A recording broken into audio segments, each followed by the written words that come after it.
Despite excitement over big events such as the World Cup and the Olympics, as well as for local professional sports teams, participation in sports has been on the decline in Canada for decades. There are plenty of solid policy reasons why that's not a good thing. Let's find out what might be done about it with Ige Egal. He is the author of the Mowat Centre's recent paper, Let's Get in the Game. He's a former executive director of the Toronto Inner-City Rugby Foundation. Bal Gosal is here. He's a former Minister of State for Sport in Stephen Harper's government, now Vice President at JSP Insurance and Financial Services, Inc., and Diane English, Director of Public Policy and Communications at Parks and Recreation Ontario. And it's good to have you three here in our studio at TVO tonight for a very timely conversation about how we get off the couch and get back into the game here. Ige, it's I guess a good expression in which to start with you, since that's what you called your piece. How did you come to write that article for the Mowat Centre in the first place? Thanks, Steve. It was a mix of curiosity, frustration, and a little bit of venting. In 2016, or last year actually, in 2017, I was invited to New Zealand to present about the work of the Toronto Inner-City Rugby Foundation using rugby as a community building tool. And before I got there, I decided I'd do some research and try to find out why New Zealand was so good at not just rugby, but sport in general. So I came across Sport New Zealand, and I was just completely blown away.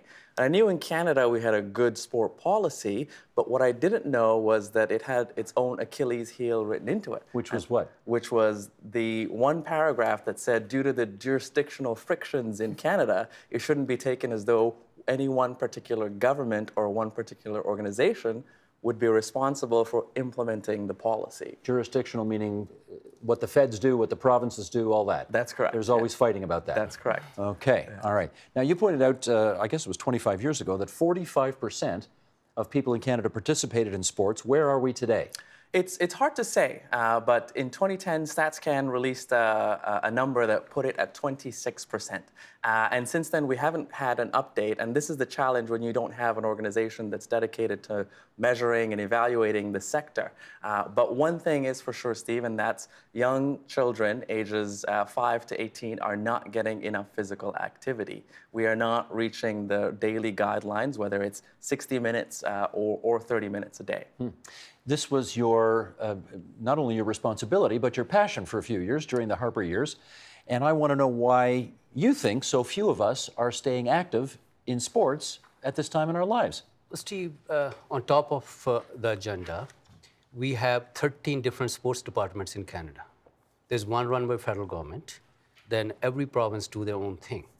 And after 10 years, we had a sports policy that was, it was a framework of all the organizations, 52 national sports organizations, communities and cities got involved.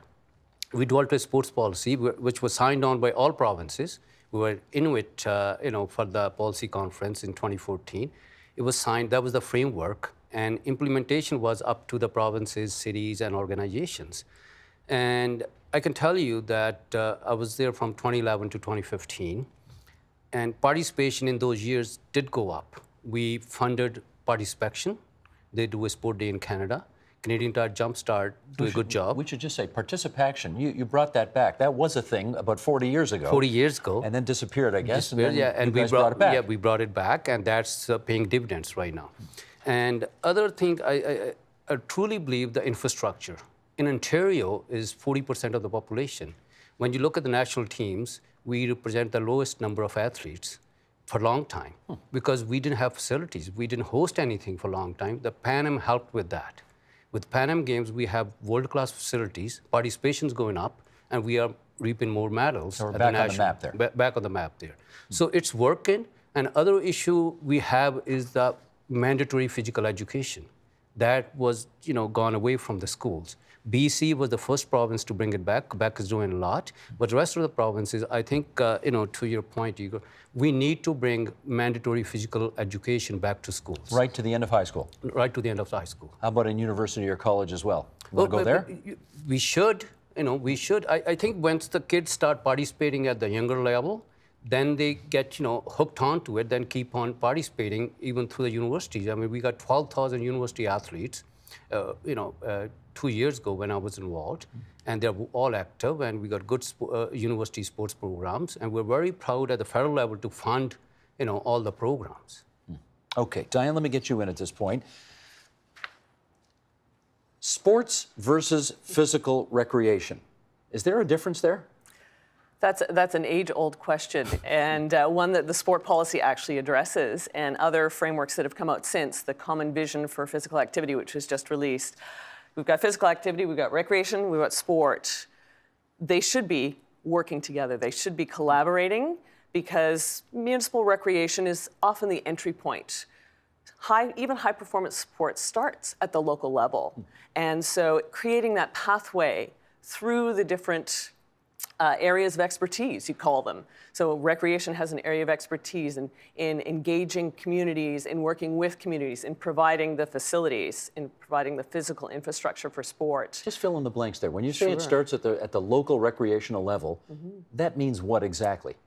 Think about the Learn To programs and giving every kid the opportunity to have that quality sport experience, whether it's learning to swim, learning to play soccer, learning to throw, kick, run. Is it schools or in community centers It's or what? both. It's both, but recreation has a mandate to provide those quality experiences. The after-school time period is ripe to get kids moving, to get them physically active, and also to teach them those physical literacy skills, the fundamental movement skills. Physical literacy skills. I don't think I've heard that expression before. Physical literacy skills means what? Means the fundamental movement skills to be competent and confident to be active for life. So physical literacy is a movement that's huge in Canada and is part of the Canadian sport policy, part of the Common Vision for Physical Activity, and part of the framework for recreation in Canada. So if we're not physically literate, we can't move with confidence, and we won't participate, because that's just another barrier. It's just another barrier. Okay, so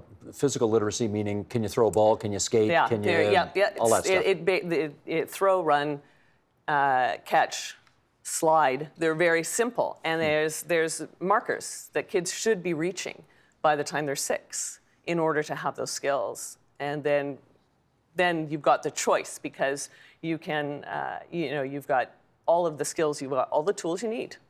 We are, Ige, always looking to blame somebody when something isn't the way we think it ought to be. You've told us about some of the political jurisdictional problems here. Yes. Okay, I get that. Where do parents come on your list of those to blame? I think parents need to know that there are opportunities that exist, and we need to provide the proper education for parents to actually make this about the health and wellness of their children long term. But surely parents already know that 4 hours playing video games on the couch is not a reasonable substitute for getting outside and throwing a ball. It's a matter of opportunities, and opportunities that are accessible. It's easy to have that video game in your house, but if you walk down the street in your neighborhood, can you get to your recreation center? Can you join a club easily? Are there barriers to participation that turn you away? Whether that's a physical barrier, whether that's a cost barrier, or whether that's a barrier that's surrounding inclusion. Do you feel welcomed? Are you having a quality experience that keeps you engaged and involved? And what is the focus of the sport or the activity that you're doing? Are you focusing on winning, or are you focusing on developing the individual to their full potential, or the community? So I think one thing that we would all agree on is that individual's experience, and ensuring that we're using sport and physical activity as a tool to develop them to their full potential, and also in the long term save some money on our healthcare system. Well, I just want to add one to Eagles. Steve, you all know when we're growing up, you go outside, step out the street, like somebody throwing a baseball, somebody playing road hockey, street hockey, that's missing. Parents on one side, kids on the other side, all the street neighbor kids getting together and, playing something. A lot less of that now. A lot less now. Yeah. And I think one other thing is the neighbors. Sometimes neighbors complain. Growing up, probably my kids or some of us have broken some windows, neighbors' windows. And, you do something like that, there's a big complaint, and they are going after the kids to stop playing. I think that's where the parents and neighbors come in. We all have to get involved and get the kids involved into physical education. I think that's missing. Have there been changes in the makeup of Canada's population over the last 20 years that may have contributed to this phenomenon as well? No doubt. I mean, immigration, and then different sports. But that helped too. In last, I think, if you look at last 5 years, participation in soccer, field hockey, and cricket have gone way high. across the country. In part because of immigration. Because of immigration. And, the other thing was 52% of the participants in soccer are girls, and they are participating regularly and they're playing soccer. And the other thing is, I think that some of these sports are a lot cheaper to get into. Well, I was going to say that, Diane, The my cost- goodness, the cost of, outfitting a kid for hockey these days could be in the thousands of dollars. Yeah, and, So no and wonder the fees are certainly a barrier, but there's lots of good work that's going on in the community to reduce all of those barriers, and certainly municipal recreation, that's funded by the tax base. That's its goal. That's its reason for being, is to provide access so that every kid can have that quality experience, and so that older adults can also, those facing other barriers, older adults can have access to facilities and programs that are going to help them live a longer and healthier life too. And I think parents are aware. Participation has done some research that says, yeah, we're aware that our kids need to be out there 60 minutes a day, but those barriers are, maybe I'm not physically literate as a parent, and I can't throw the ball to my kid, or I'm too busy because I've got 3 jobs. Well, that's a good point. Give us some advice here. If you are new to Canada and you know that the Canadian thing to do is sort of learn how to skate, but you don't know how to skate because you've come from a country maybe where there are no hockey rinks, what's the suggestion there? There's lots of opportunities, and I know certainly in smaller communities where they may only have an arena and they've got some newcomers, they'll partner with the local businesses to make sure there's a skate drop, so that every kid can get the skates for free. They open up the ice time. They get some mentors, some youth mentors involved to help teach everybody how to skate. And that could be the parents and the kids coming together. Together. Yeah, and I know lots of schools try and work in a learn to skate, and they'll partner with the local municipality to make that happen. Let me follow up with you. Or you wanted to say something first? Sure. Go ahead. I think that it's also incumbent on sports organizations to ensure that they're making newcomers and everybody feel welcome. Do they not do that now? There are challenges. We've heard stories of people saying things or doing things that turn people away. Like what? For instance, not necessarily understanding the newcomer's culture, not necessarily being open to someone who might not necessarily be able to speak the language, but focusing on making them feel welcome. And this goes down to limited resources. Oftentimes, coaches at the local grassroots clubs are managers. They're the ones who are cleaning up afterwards. They're also the administrators who are filling up the paperwork. So they're volunteers. And they're volunteers. Right. So the sports system isn't doing enough to increase the capacity of the grassroots organizations to ensure that the coaches, that the administrator does the paperwork, and there is someone looking at outreach and engaging not just newcomers, but the broader community itself. So tell us this as well, because I know Bal Gosal mentioned a moment ago that we had the Pan Am Parapan Games here in the province of Ontario. They were, I think, by most accounts, a great success. They really were. Lots of people went to lots of events, and it was really quite memorable. So we got facilities. I get it. I don't want to ask about facilities. I want to ask about the impression that high-performance athletes leave with the general population as to the importance of physical fitness, and if that really happens. Do we watch these people perform magnificently, win medals, and does that really inspire us to get off the couch and go do it? I think Olympic Games, winning medals at Olympic Games is important in as much as it can inspire and help a young person aspire to reach those heights. Not necessarily winning a medal as well, but also being a good citizen. But I think what we're not doing right is actually the work that comes after we've had these athletes do fantastic jobs winning medals and ensuring that there is an opportunity to be engaged. And I would also caution against looking at our medal count at these games as an indicator of the health of the sports system.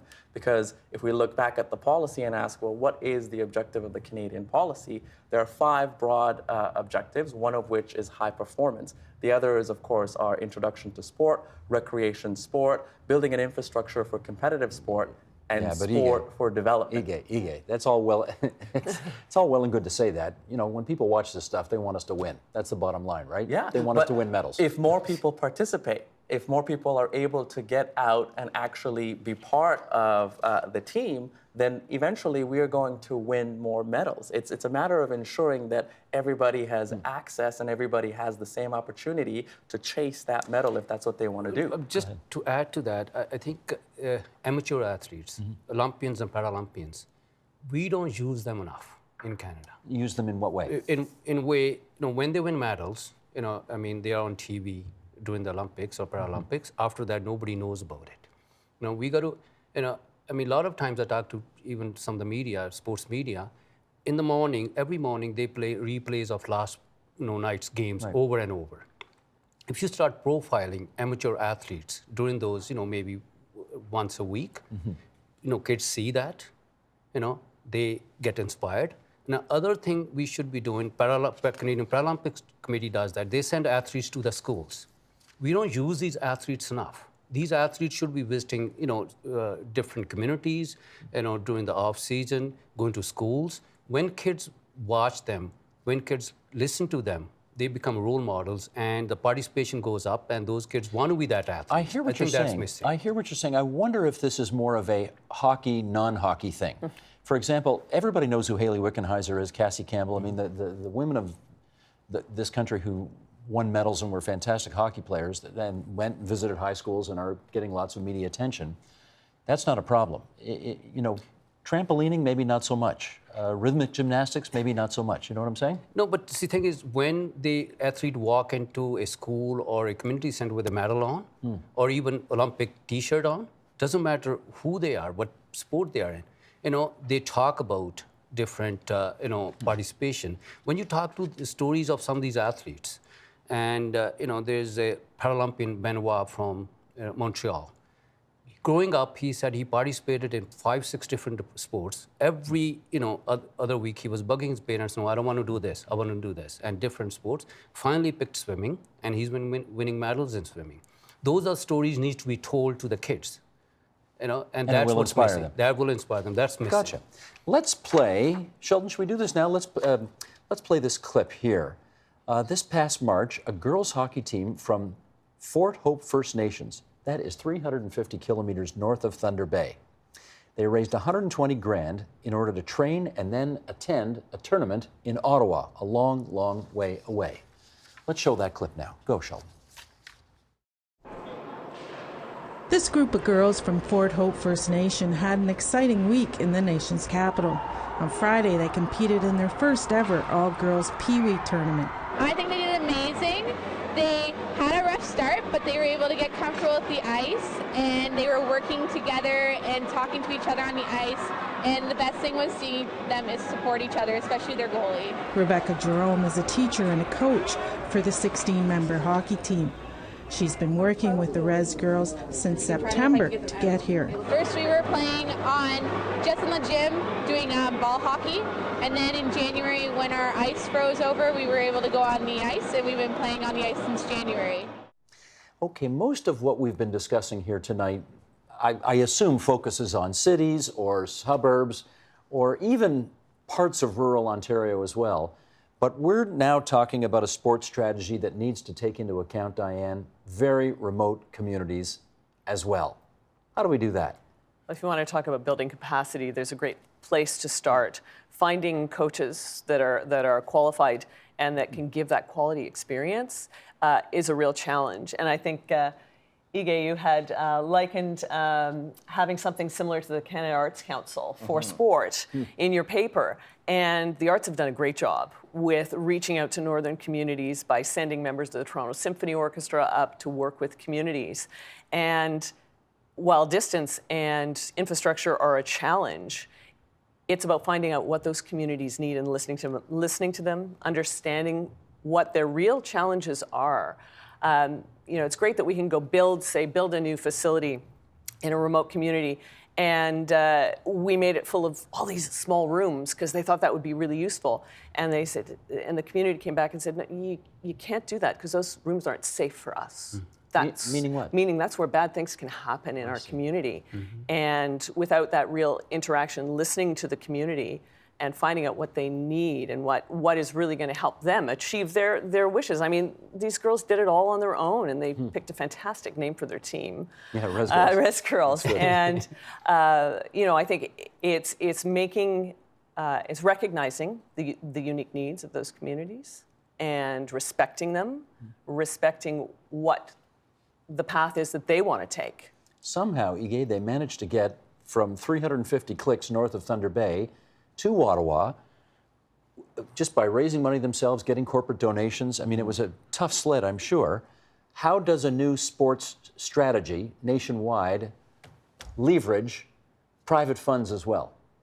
Well, I think we have to ask first and foremost, how important is sport and participation for our health system? We've got to make this about health. And once we make that transition into about health and wellness, I think we'll be able to see the importance of investing in the sports system.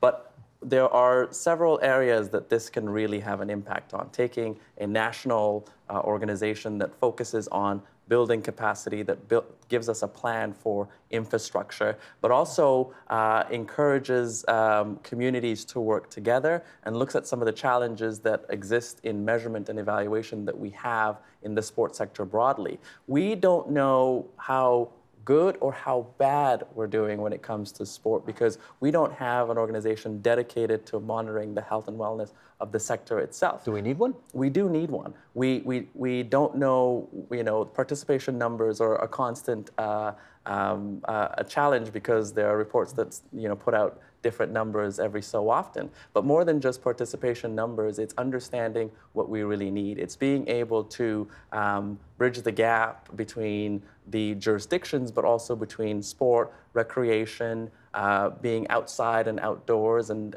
ensuring that we all have the opportunities we need to stay healthy and active, and ensuring that each community, as Diane said, we understand what their needs are and there's capacity there. So let me ask the former Minister of State for Sport about this angle, because everybody understands why corporations will give money to elite athletes, right? Because if they succeed, then the corporation succeeds. You can put them in your commercials.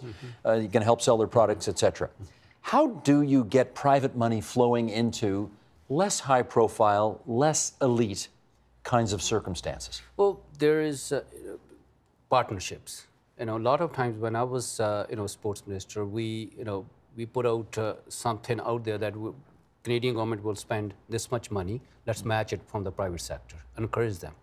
And again, Canadian Tire Jumpstart and the participation are prime examples. They get funded by the government and they get private funding as well.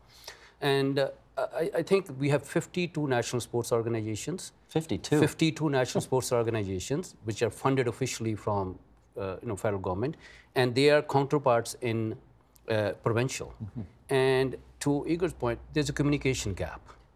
That's missing. Between national and provincial organizations. And then Manitoba did a great job. What they did was they did all the provincial organizations under one roof. Oh. Okay, that took away some of the administrative costs from different organizations. I think every province should be doing that. That way they work collaboratively, and they can go to the private, organizations that we, as a whole, instead of everybody asking for funds as a whole, let's, bring some money in, and they can measure the participation as well from the kids. How much did the politics of federal versus provincial organizations tick you off when you were the minister? It's always a challenge. It's even with the provincial governments. I think, Steve, every province should have the sports with education. When you look at, they have sports and culture, portfolio separate than the schools, education. Sports should always be a part of education. And if we can combine those and start from the schools and start from younger age, it will help. And if I can add, Steve, please, yeah. I think if we're going to attract corporate funds, we also have to be able to tell the corporate sector that we're going to be accountable to the money that you provide to the sector. Because right now, speaking just on tax dollars, we're not really sure how the money is spent. There isn't a sense of accountability. So an organization, an arm's length Crown Corporation would be responsible to ensure that there is accountability in how the money is spent, because of course, there'd be a strategic plan behind where the funds are going. Let me, Diane, with you, get you to weigh in on a bill that's sort of kicking around the Senate, or I guess it has been for about a year now.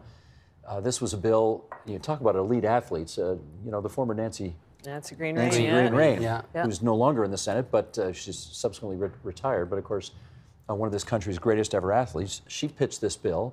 It's been kicking around for a year now. First of all, tell everybody what it's about and where it's at. Yeah, Bill S228 is a bill to limit advertising of unhealthy food choices to kids. And this has been a topic that has been in our sector for a decade, probably. And so that would have a significant impact on things like naming rights for a facility, what goes in the vending machines, Timbits hockey, which you already mentioned. That was going to be my next question. Yeah, so the bill itself, as I read it, is pretty high level at this point. And so both Sport Matters, which is a federal advocacy group, and the Canadian Parks and Recreation Association have submitted briefs to government to say, devil is in the detail, so let us work on the regulation so that we're not putting up barriers to participation. Well, now we know tobacco companies can't sponsor big races or that kind of thing anymore, but are we saying that this bill potentially,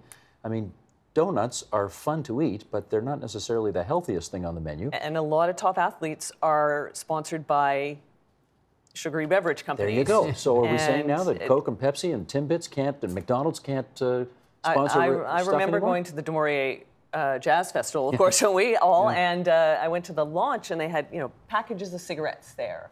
When Participation ran a program that was sponsored by Coke, they said, it'll be water everywhere, it'll be water, but on the first event, out came Coke on platters. And it's impossible to separate the brands from their bigger names. And so I think the challenge for those recipients will be, where are we going to get those dollars if we can't do it? And who's going to step up? Well, that's, I mean, you understand the politics of this all too well, having been a member of Parliament and of the Cabinet. How, I mean, okay, weigh in. What do you do if, can you actually say to Tim Hortons, sorry, it's going to be illegal for you to support minor hockey now? No, we shouldn't be saying that. We should not. We shouldn't be saying that, but we should be working with these organizations to make sure, you know, how can we tackle this? When you look at it, when you try to stop somebody from eating something or even advertising, then urge is there to see what's in there, what's behind that, you know. But if we have an education, we teach kids, you know, from younger age, what's healthy, what's not healthy. I think that's more important than banning stuff. Yeah. So does that suggest you're okay with opening the door to having the Du Maurier Jazz Festival again, or the Players International Tennis Tournament, or that kind of thing? No, I'm not for that at all. You know, I mean, there's certain things that are toxic, you know, for sure. And then when you look at Timbits and when you look at Coke and Pepsi, they have healthy, you know, water beverages as well. Right. Let's work together to cut down the ingredients so that, you know, they make more healthy drinks. Well, the research actually shows that if you change the proportion of healthy to unhealthy food in a sport and recreation setting, the consumption of unhealthy food goes down and the consumption of healthy food actually goes up. So let's offer the choice. So let's just offer the choice. You're absolutely right. And so you just don't give the coupon for the Timbits at the end of the day. You take the smiley face off the vending machine and you make it more generic. You make it less attractive to kids. And then, you know, over time, it's not going to change overnight, but over time, we can make those incremental changes that'll improve the health of our kids. I think it's a matter of how we define the problem. In the preamble to the bill, obesity was highlighted as a huge problem. And if we agree that, you know, it's food choices and lifestyle choices that lead to obesity, then yes, you know, this bill is certainly well-intentioned. But there's also the fact that, you know, our kids, as I mentioned earlier, are not getting enough physical activity. So if you are going to prevent corporations like Tim Hortons from providing funding so that kids can get active, then you're adding another layer of a challenge. So I think the bill is well-intentioned, but as Diane said, the devil's going to be in the details and how it's going to be implemented. But how far would you go on this? Admittedly, this isn't part of the bill, but would you say no more chocolate bar vending machines in hockey arenas anywhere in the country. Would you go that far? I don't think I would. Again, I think we have to provide the choice to the parents. We have to provide the choice to the people at the end of the day. And I think if our sector was well funded, if we weren't in a situation where we were looking for funding all the time, then yes, we could say, you know what? No, we're not going to be able to have chocolate bars at the arenas at all. But we're not in that situation. We need to have a partnership with the corporate sector, but we need to be able to say to the corporate sector in terms of the choices of the things that we're going to be able to accept. Let me quote from, this is from your article, Ige.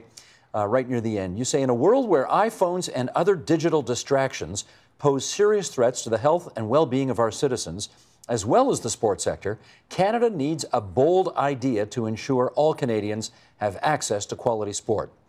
Okay, let's get started. What's the bold idea? It's really simple. We've worked so hard to create a policy that highlights all the different areas of sport and physical activity and recreation.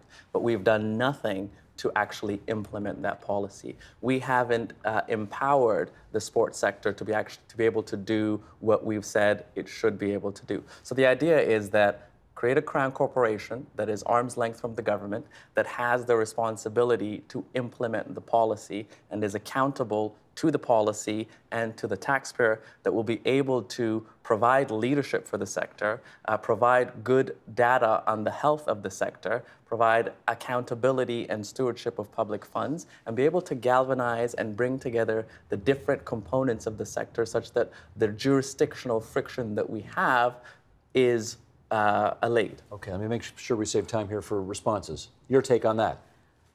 Jurisdictional issues will be a factor. The National Recreation Statement provides jurisdiction for recreation to the provinces. The provinces largely, except for those shining examples like Nova Scotia and Manitoba, have devolved that to municipalities. It's tax funded already. So changing that system, it's not insurmountable, but what role do they play? And in something like that, are they an equal partner or are they part of it? And because municipalities will continue to be the owners of all the facilities. So what role does that play? I think that's one of the challenges we'd have to come over. But in terms of removing some of the systemic barriers, some of the kind of things that are getting funded or falling through the cracks, some things funded twice, some things falling through the cracks, ideally, something that's more seamless would be a benefit. Okay, last word to the minister. Former minister, I should say. No, I don't believe in crown corporation. That's another layer we're creating. We have enough, organizations, enough infrastructure, enough, funding from the government side. Federal government spends over $200 million. It's accountability. Every sports organization have to provide, yearly structure, and that's how they get funded. I think the communication is missing between national and provincial organizations. And if all the provinces can combine some of those provincial organizations under one roof, and more communication is between national and provincial organizations, I think that will work. Okay. Again, mandatory physical education in schools from grade, junior kindergarten to grade 12 is very important. That will make participation and physical activity much better. I say we have to bring this to a close so that we can all go outside and have a good jog right now. What do you think? Let's go for a run. Sounds like a plan. Bal Gosal is the former Minister of State for Sport in the Harper government from 2011 to 2015. We also thank Ige Egal from his eponymously named consulting services. He's got the Mowat Centre piece. That's probably on their website, if they want to check it out. Yes, indeed. And Diane English, Director of Public Policy and Communications for Parks and Rec Ontario. Thanks so much, everybody. Thank you. The Agenda with Steve Bacon is brought to you by the Chartered Professional Accountants of Ontario, helping businesses stay on the right side of change with strategic thinking, insightful decisions, and business leadership. Are you on the right side of change? Ask an Ontario CPA.